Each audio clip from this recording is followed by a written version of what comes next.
Park Jimin rubbed his tired eyes and looked at the computer screen again. The numbers and symbols made no sense after 12 hours of work. His small laboratory on the research ship felt cramped and stuffy. Outside the small window, stars moved slowly past as the ship traveled through space. The war had been going on for 3 years now. 3 long years of fighting against the Helix Empire and their terrible Empress Valara. She was smart, really smart. Every time human forces thought they had her figured out, she would do something unexpected. Her strategies had destroyed dozens of human colonies.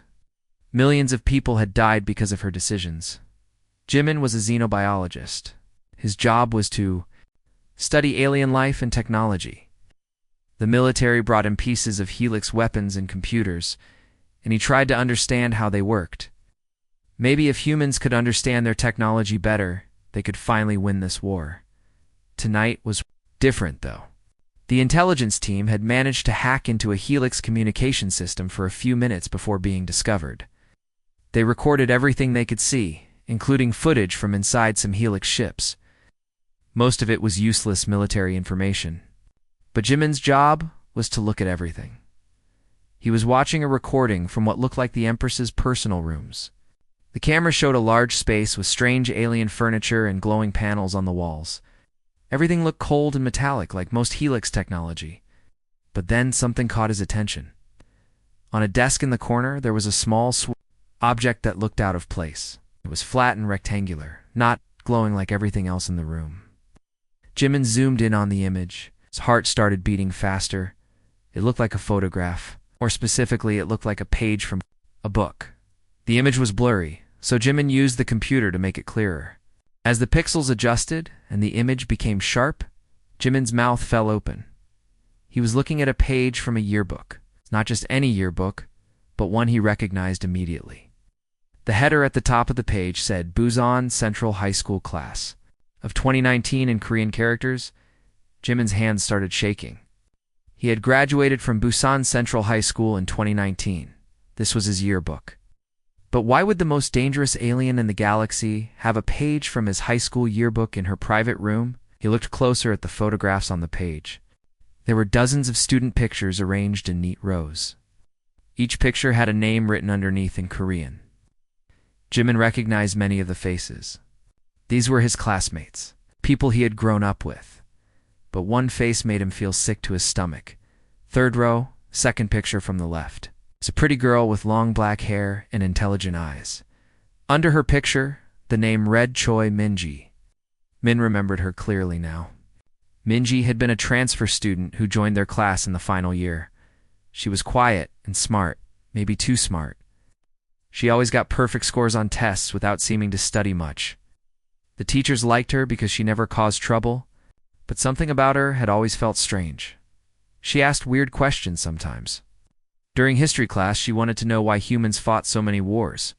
In science class, she seemed more interested in space and other planets than anything happening on Earth. She would stare out the window during lunch, looking up at the sky with an expression that made Jimin uncomfortable, and now he was looking at her face on a page from their yearbook. Sitting on the desk of humanity's greatest enemy, Jimin quickly opened another program on his computer and searched through his personal files. He still had his old yearbook stored digitally. Found the same page and compared it to the image from the Helix ship. They were identical. His mind raced as he tried to understand what this meant. The Empress Valara was human. That was impossible. She led an alien empire.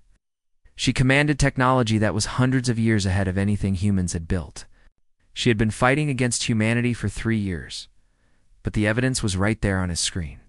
The girl he remembered from high school chemistry class was somehow connected to the alien Empress, who was trying to destroy the human race. Jimin thought back to his memories of Minji. She had disappeared right before graduation. One day she was there, sitting 2 seats behind him in chemistry class, and the next day she was gone. The teacher said her family had moved suddenly for work. Nobody questioned it much because she had always been quiet and didn't have many friends. Now Jimin wondered if she had really moved, or if something else had happened to her. He needed to tell someone about this discovery, but who would believe him? If he was wrong, he would look like a fool. If he was right, This information could change everything about the war. Jimin decided to call his old friend, Kim Nari. They'd been close in high school and had stayed in touch over the years. Nari worked in military intelligence now, which meant she might be able to help him figure out what to do with this information. He activated the secure communication system and sent a message to Nari. It was late. This couldn't wait until morning. Nari, I need to talk to you right away. It's about the Helix Empire. I found something impossible, and I need someone I trust to help me understand it. The reply came back quickly. Nari was awake and working late too. What kind of impossible? Jimin, you sound scared. You remember Choi Minji from our senior year? The transfer student who disappeared before graduation? There was a long pause before Nari responded. Yes, I remember her. Why are you asking about her now? Jimin took a deep breath before typing his response. Because I think she might be Empress Valara. Another long pause. Jimin, are you feeling okay? Maybe you need to get some sleep? I'm serious, Nari. I have proof. Can you get security clearance? To come to my lab? I need to show you something that will change everything we think we know about this war. I'll be there in 2 hours. This better not be some kind of joke. Min turned back to his computer screen and stared at the yearbook page. Somewhere out there in space, the girl who used to sit behind him in chemistry class was commanding fleets of alien warships. She was making decisions that affected the fate of the entire human race. But why? What had happened to turn Choi Minji into humanity's greatest enemy? And more importantly, if she was really human, could she be reasoned with? These questions would have to wait. First, he needed to convince Nari that he wasn't losing his mind. Then they would have to figure out what to do with the most dangerous secret in human space. Kim Nari arrived at Jimin's laboratory exactly 2 hours after their conversation. She looked tired but alert, wearing her military intelligence uniform with several security badges attached. Her face showed the same serious expression she had worn during their high school exams. Show me what you found, she said without any greeting. Jimin pulled up the images on his computer screen. First the recording from the Helix ship, then his own yearbook page for comparison. Nari stared at both images for a long time without speaking. This could be a coincidence, she finally said. Maybe the Empress collected human artifacts as some kind of trophy. Look closer at the page, Jimin replied. It's not just any page. From any yearbook, specifically the page with Minji's picture on it. Why would she keep that exact page unless it meant something personal to her?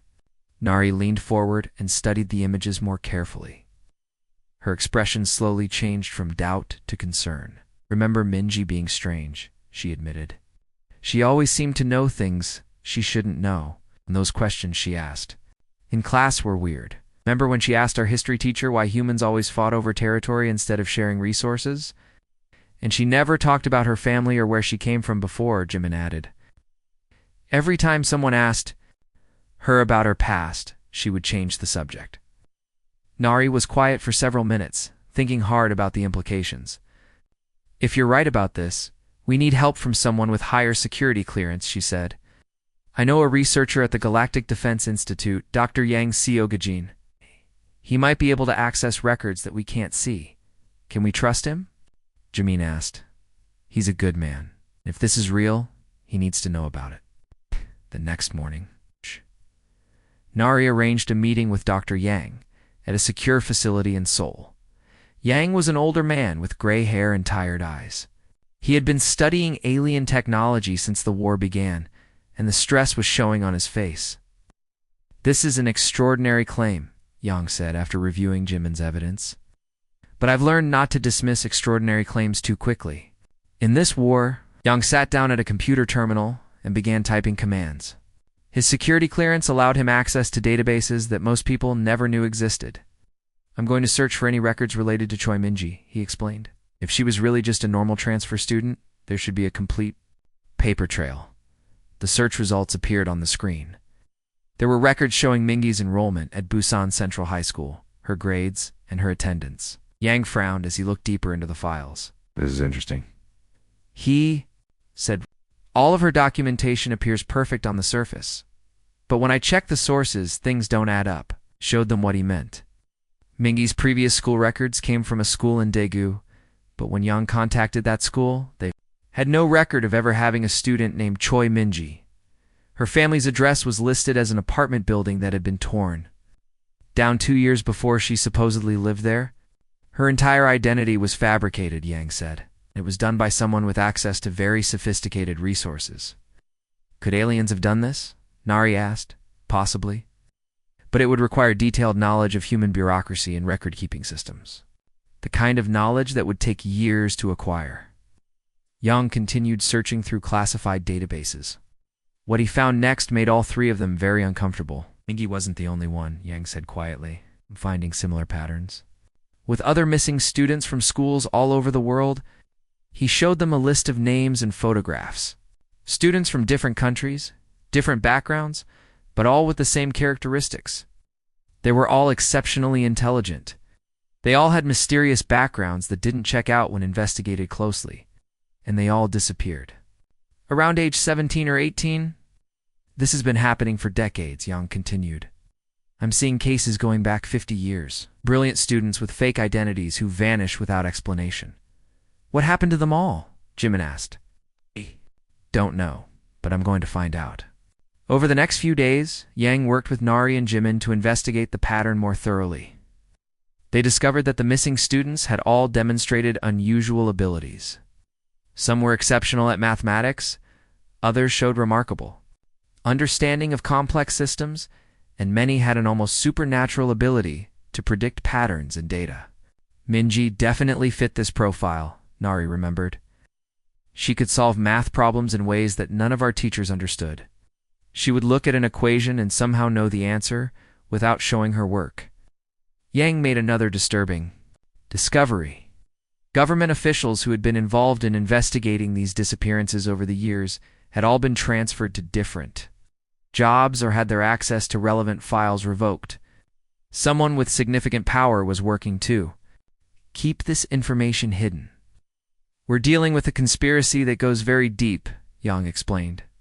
Someone has been selecting and taking these students for a long time, and they have people in our government helping them cover it up.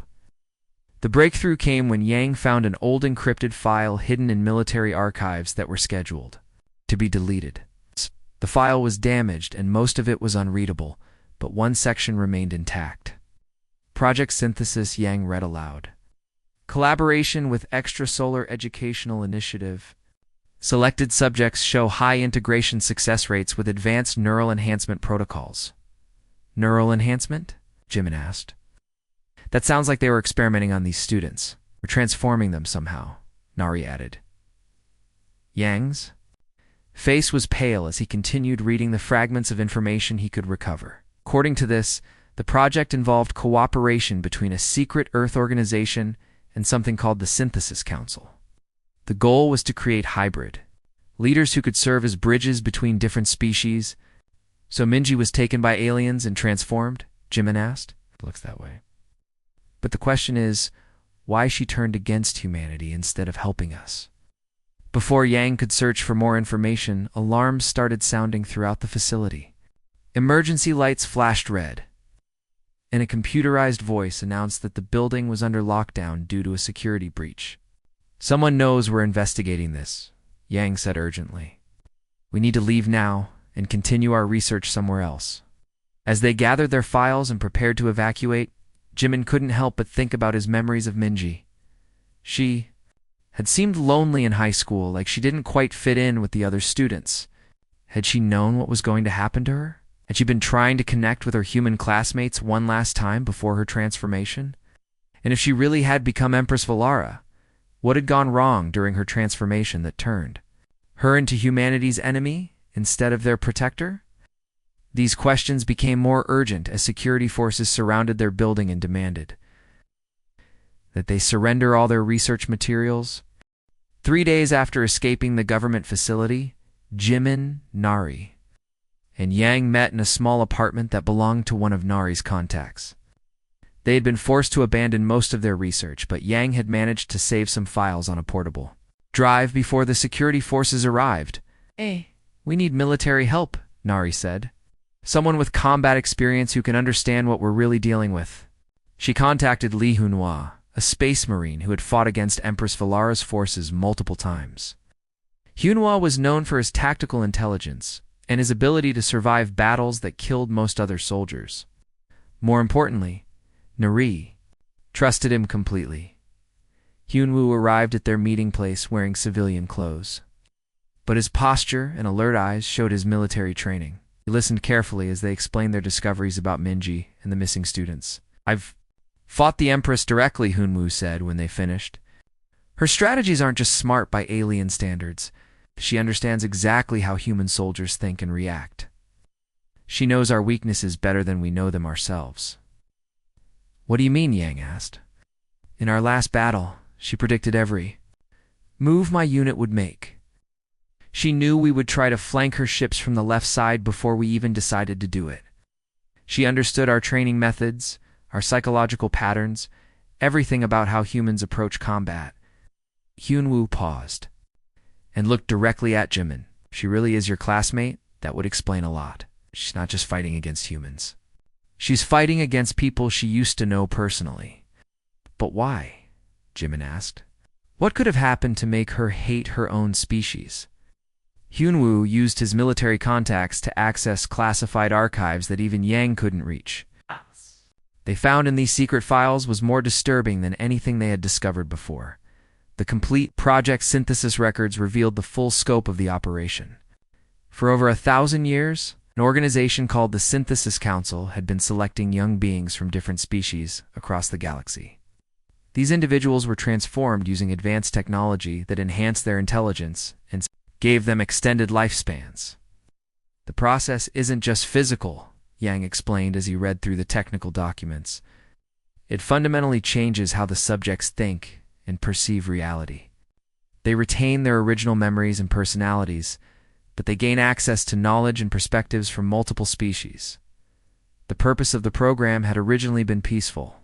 Transformed individuals were meant to serve as bridges between different species, helping to create understanding and cooperation throughout the galaxy. They became leaders, advisors, and diplomats who could see beyond the limitations of their birth species.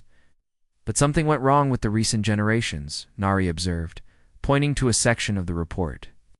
"The subjects started developing negative views of their original species instead of positive relationships.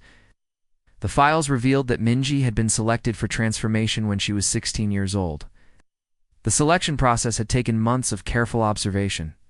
Her exceptional intelligence, combined with her emotional stability and adaptability, made her an ideal candidate for the program. She was supposed to become humanity's advocate," Hunwoo realized. "The council wanted her to help integrate humans into the galactic community peacefully." "Then what changed her mind about us?" Jimin asked. Yang found the answer in a psychological evaluation report written after Minji's transformation. The document was marked with the highest security classification and had been hidden in files that were supposed to be destroyed decades ago. According to this, the transformation process gives subjects access to detailed simulations of their species' future development. Yang read aloud. "They can see projected outcomes based on current behavioral patterns and historical data." Report described Minji's reaction to these simulations. She had spent months studying humanity's potential futures, analyzing patterns of human behavior, resource consumption, territorial expansion, and conflict resolution. The conclusions she reached had horrified her. "She saw us as a threat to galactic stability," Yang continued reading. "The simulations showed that humans would become extremely aggressive expansionists once they achieved advanced space travel technology, unlike other species that eventually stabilize and find balance with their environment. Humans showed patterns of unlimited growth and resource consumption." Hunwoo leaned forward with interest. "What kind of patterns?" Every projection showed humans eventually dominating other species through superior military technology and aggressive expansion strategies. The simulations predicted that within 500 years humans would control most of the habitable systems in this part of the galaxy. "But those are just simulations," Jimin protested. "They're not definite futures. Humans could change and develop differently." Yang found another section of the report that addressed this exact point. Minji argued the same thing initially. It spent 2 years trying to find alternative scenarios where humans developed more peaceful tendencies. But every simulation that included realistic human behavioral patterns led to the same outcome. Humans consistently prioritized expansion and resource acquisition over cooperation and sustainability. The final part of Mingji's psychological evaluation revealed the moment when her attitude toward humanity permanently changed. She had been given access to classified human government communications from the early days of space exploration. These documents revealed that human leaders were already making plans for territorial expansion and resource extraction even before making contact with other species. She watched humanity's first contact protocols being developed, Yang explained. Instead of focusing on communication and cultural exchange, human officials were primarily concerned with establishing strategic advantages and identifying exploitable resources. That convinced her that humans were inherently dangerous, Nari realized. According to this report, she requested permission to return to Earth and try to influence human development toward more peaceful patterns. The Synthesis Council denied her request, believing that humans were too far along their aggressive path to be changed through education. So she decided to stop us by force, Hyunwoo concluded. The files revealed that Minji had eventually convinced the council to let her take direct action against humanity. She argued that preventing humans from achieving advanced space travel was the only way to protect other species from eventual human domination. She became Empress Valara and started this war to keep us trapped in our own solar system, Yang said. Jimin felt sick as he understood the full implications of their discovery. His former classmate wasn't just fighting against humanity out of alien loyalty or conquest ambitions. She genuinely believed that destroying human civilization was necessary to protect the rest of the galaxy. But she's still human inside, Jimin said quietly. Part of her has to remember what it was like to be one of us. Maybe, Hyunwoo replied. But if she does remember, that might make her even more determined to stop us. Humans are capable of, because she used to be one herself. The question that remained was whether they could use this knowledge to end the war. Could they convince Minji that humans were capable of change, or had her transformation made her too alien to reach? After learning the truth about Minji's transformation, the team faced their most difficult decision yet. They had discovered why Empress Valara was fighting against humanity, but they disagreed about what to do with this knowledge. Hyun wanted to use the information for military advantage. Now that we understand how she thinks, we can predict her strategies and counter them, he argued. We know she's human, so we know her weaknesses. Yang believed they should study the transformation process more carefully. If we can understand how the Synthesis Council changed her, maybe we can find a way to reverse it, he suggested. Nari thought they should tell the human government everything. Our leaders deserve to know the truth about what they're fighting against, she said, even if it's difficult to accept. But Jimin had a different idea. Wanted to try talking to Minji directly. She's still human somewhere inside, he explained. To the others. Maybe if I can remind her of who she used to be, I can convince her to stop this war. That's incredibly dangerous, Hyunwoo warned. She's killed millions of people. What makes you think she'll listen to you? Because I knew her before her transformation. I remember the girl who sat behind me in chemistry class. She wasn't evil then, just lonely and confused. Maybe that part of her is still there. After much debate, they decided to let him in try. Using captured Helix communication technology, he sent a message directly to the Empress's flagship. Message included specific details about their high school days that only Minji would remember. I know who you really are, Jimin's message said. I know you were Choi Minji, from Busan's Central High School. Remember how you used to stare at the stars during lunch? I remember your questions about why humans fight so much. I want to understand what happened to you. The response came faster than anyone expected. Empress Valara agreed to meet with Jimin, but only face-to-face and only in a location of her choosing. She selected the ruins of Kepler-4 for to be humanity's first failed colony attempt, against all military protocols and the worried protests of his friends. Jimin took a small scout ship to the meeting location. The abandoned colony was a sad reminder of human ambitions that had failed. Empty buildings stood under an alien sky, slowly being reclaimed by the planet's strange vegetation. Jimin waited in the colony's central plaza. feeling very small under the vast alien stars. When Empress Valara arrived, she came alone, just as she had promised. She looked exactly as she had in high school. The transformation had stopped her aging, so she appeared to be the same 17-year-old girl Jimin remembered. But her eyes held depths of knowledge and sadness that the teenage Minji had never possessed. "You shouldn't have come looking for me, Jimin," she said in perfect Korean. Her voice carried both familiar warmth and terrifying authority. "Some truths are too dangerous for humanity to learn." "I had to try," Jimin replied. "I needed to understand why you're doing this to us." Valara walked to the center of the plaza and looked up at the alien constellations. "Do you know what I see when I look at these stars now?" she asked. "I see the homes of species that humans will someday destroy. I see civilizations that will fall because humanity cannot control its need to expand and consume." She turned to face him, and Jimin could see pain in her expression. "I've seen what we become, Jimin. The Synthesis Council showed me projections of humanity's future. In every simulation, in every possible timeline, humans become the galaxy's apex predator. We don't just survive among the stars, dominate. Everything we encounter, those are just simulations," Jimin protested. "They're not real. Humans can change and grow, can we?" Valara asked sadly. "I watched our government's reaction to first contact with alien technology.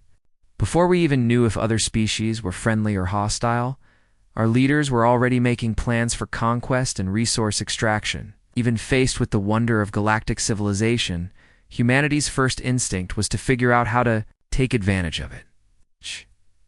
She gestured toward the empty buildings around them. "This colony failed because the colonists tried to terraform the entire planet instead of learning to live with its existing ecosystem. They wanted to make it exactly like Earth rather than adapting to something new. That's what humans do, Jimin. We remake everything in our image instead of learning to coexist." Jimin felt the weight of her words, but he refused to give up. "You're judging us based on what we might do, not what we've actually done. Yes, humans can be aggressive and selfish, but we're also capable of great kindness and sacrifice. We can learn from our mistakes." "I wanted to believe that," Valara admitted. "I fought against the Council's conclusions for years. I argued that humans just needed time to mature as a species. But then I was given access to classified human communications. I saw how quickly your leaders began planning for territorial expansion. I watched them discuss other species as either resources to exploit or obstacles to eliminate. Not all humans think that way," Jimin argued.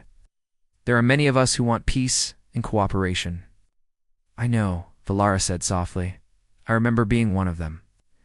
But good intentions aren't enough when they're overwhelmed by institutional momentum and biological drives." She paused and seemed to wrestle with some internal conflict. When she spoke again, her voice was quieter, more uncertain.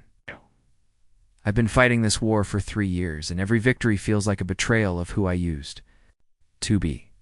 But every time I consider stopping, I see those projections again. I see human fleets destroying worlds that are home to billions of innocent beings." Valara looked directly into Jimin's eyes. "I'll make you an offer. Give me 1 year to see proof that humans can change.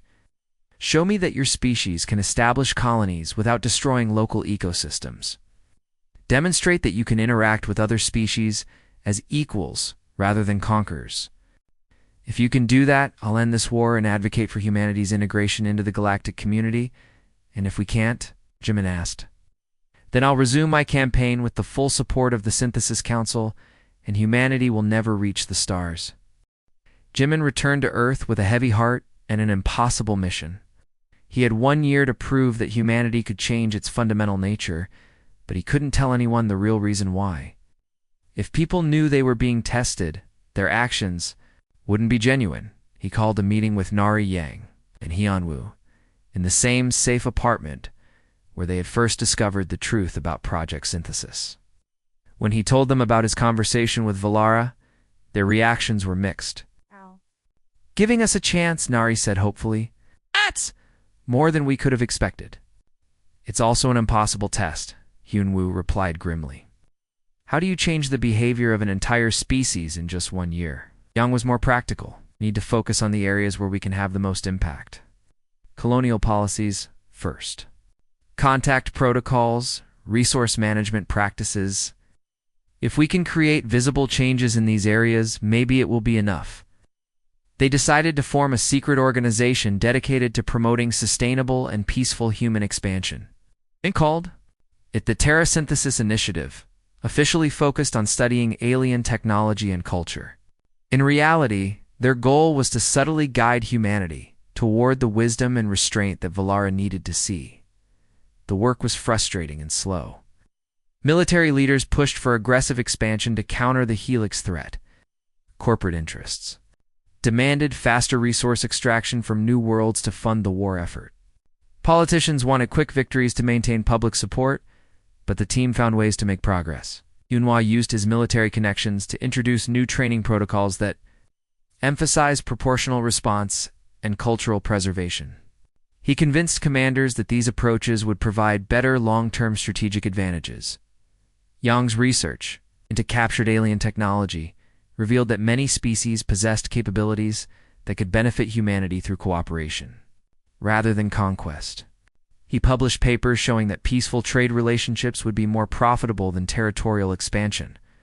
Nari worked within the intelligence community to develop first contact protocols that prioritize communication and mutual benefit over strategic advantage. She argued that understanding alien cultures would provide better security than trying to dominate them. Jimin focused on colonial policies, promoting sustainable development practices that worked with local ecosystems rather than against them. He convinced administrators that these methods would create more stable and profitable colonies. Their efforts faced constant resistance.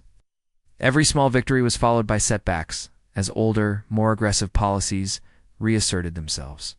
The team often felt like they were trying to change the course of a massive ship using only their bare hands. But gradually, they began to see results. New colonies started implementing environmental protection protocols. Military units began, including cultural specialists in their training. Trade missions replaced some conquest expeditions. The changes weren't universal or complete, but they represented genuine progress toward a more mature approach to galactic expansion. 6 months into their mission, an unexpected opportunity arose. Humanity made first contact with a peaceful species called the Kaleri, who had been observing human expansion from a distance. Instead of immediately establishing military dominance, human negotiators followed the new protocols that Nari had helped develop. The first meeting between humans and Kalari took place on a neutral space station. The human delegation included scientists, cultural experts, and diplomats rather than just military officers. They approached the Kalari with curiosity and respect rather than suspicion and aggression. "We want to learn about your civilization," the human ambassador told the Kalari representatives. "We hope we can find ways to benefit each other through cooperation."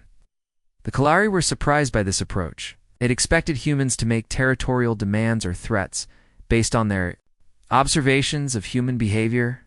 Instead, they found people who seemed genuinely interested in peaceful coexistence. The successful first contact with the Kalari became a model for future encounters.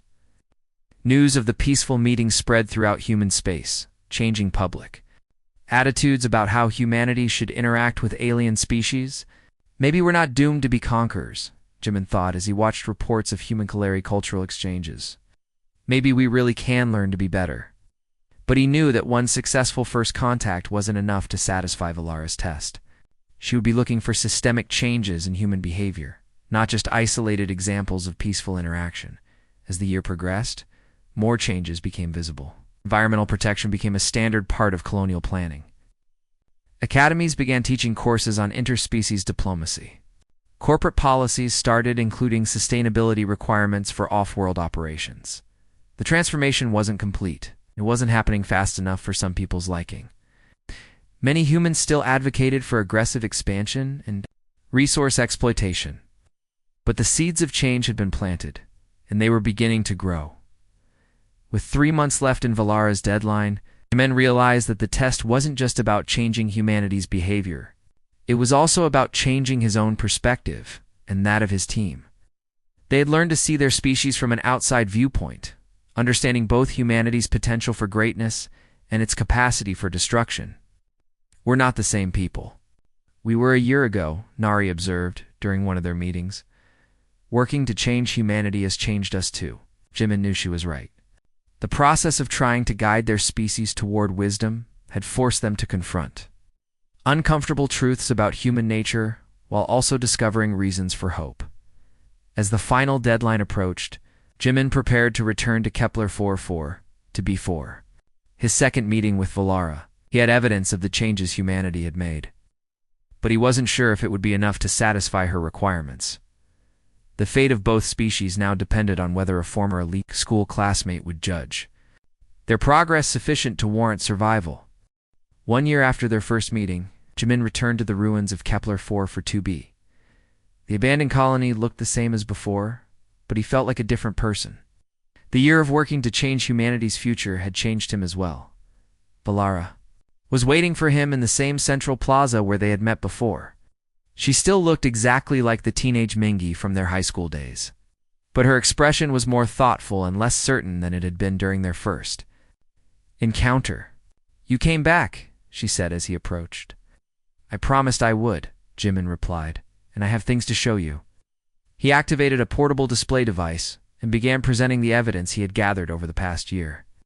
Videos of sustainable colonial development, records of peaceful first contact with the Kaleri, documentation of new military protocols that emphasized cultural preservation, statistics showing reduced resource exploitation rates.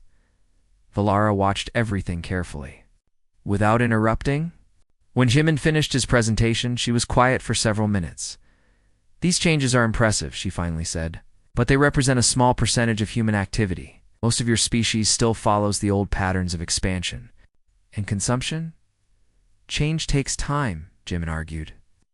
"You can't expect an entire species to transform overnight, but the progress is real, and it's accelerating. More importantly, it's happening naturally because people are choosing to be better, not because they're being forced to change." "I've been monitoring your progress," Valara admitted. "I know about the Terra Synthesis Initiative and the work you've been doing.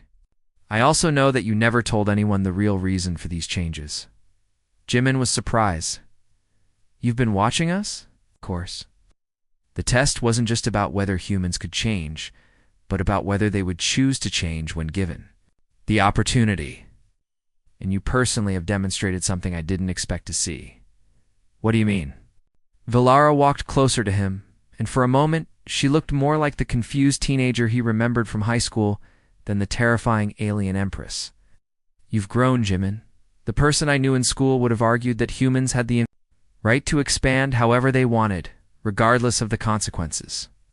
But you've learned to see your species from an outside perspective. You've accepted responsibility for humanity's future instead of just defending their current behavior." Paused and looked up at the alien stars above them. "The test was as much about your personal growth as it was about humanity's potential for change. By working to guide your species toward wisdom, you've proven that humans are capable of evolving beyond their basic instincts." "Does that mean you'll end the war?" Jimin asked hopefully. "Yes," Valara said softly. "I'll contact the Synthesis Council and recommend that humanity be allowed to join the galactic community gradually, with guidance and support." Jimin felt relief wash over him, but then he realized something important. "Will you come back to Earth?" he asked. "Will you be Minji again?" Valara's expression became sad. "I can't go back to being the person I was before. The transformation is irreversible, and my responsibilities to the Synthesis Council require me to remain in my current role. I'm no longer fully human, even though I still carry human memories and emotions. Oh. But you could visit. Oh. You could help guide humanity's integration into galactic civilization. Perhaps someday," she said, "but for now, it's better if I remain Empress Valara. Humanity needs to develop independently, making their own choices and learning from their own mistakes. Too much direct intervention would prevent the genuine growth that needs to happen." She reached into her clothing and pulled out something familiar. It was the page from their high school yearbook that Jimin had seen in the intelligence footage. "I kept this to remind myself of who I used to be," she explained, "but also to remember that change is possible." The girl in this picture became something she never expected to become. Maybe humanity can do the same thing. "What will happen now?" Jimin asked.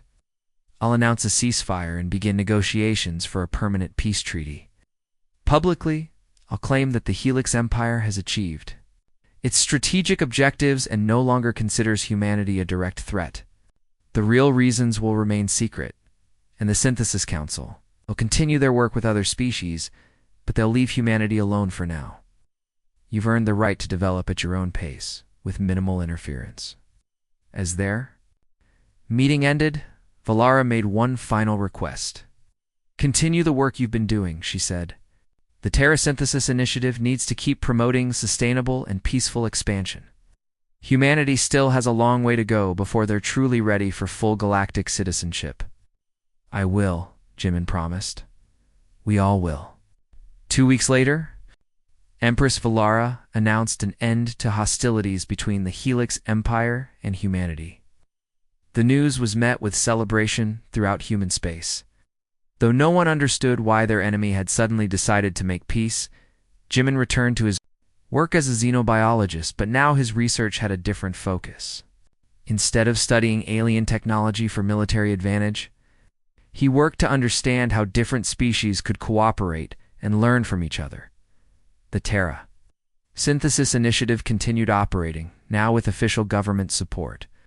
Their mission expanded to include preparing humanity for eventual contact with more alien species and helping to develop policies that would make humans responsible members of the galactic community. Nari advanced in her career with military intelligence, specializing in peaceful first contact protocols. Yang became the director of a new research institute dedicated to interspecies cooperation. Hyunwoo founded a training academy for diplomats and cultural specialists. Years passed, and humanity continued to change. The process was slow and sometimes frustrating, but the direction was positive. New colonies were established using sustainable methods. First contact with alien species became routine and peaceful. Human culture began to reflect a broader perspective that included awareness of their place in a larger galactic community. Sometimes, late at night in his laboratory, Jimin would look up at the stars and wonder what Minji was doing among them. He kept his old high school yearbook on his desk, open to the page with her picture. It served as a reminder that even the most unlikely people could become something extraordinary, and that sometimes the greatest act of love was making difficult choices that others might not understand. Humanity's expansion into the galaxy continued, but now it was guided by wisdom, earned through the trials of nearly losing everything to their own nature. And somewhere among the stars, an Empress who had once been a Korean high school student ensured that the species she still loved in her transformed heart had the chance to become worthy of the dreams they had always carried. The war was over, but humanity's real journey was just beginning.